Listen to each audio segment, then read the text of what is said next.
Bismillahirrahmanirrahim. Assalamualaikum warahmatullahi wabarakatuh.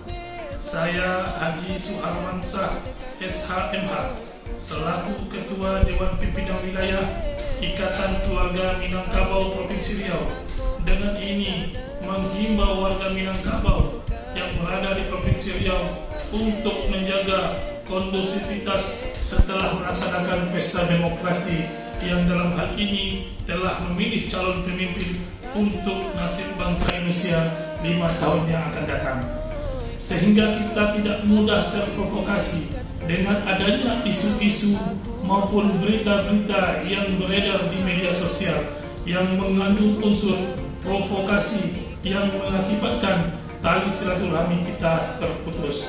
Demikian, wabillahi taufiq wal hidayah. Wassalamualaikum warahmatullahi wabarakatuh.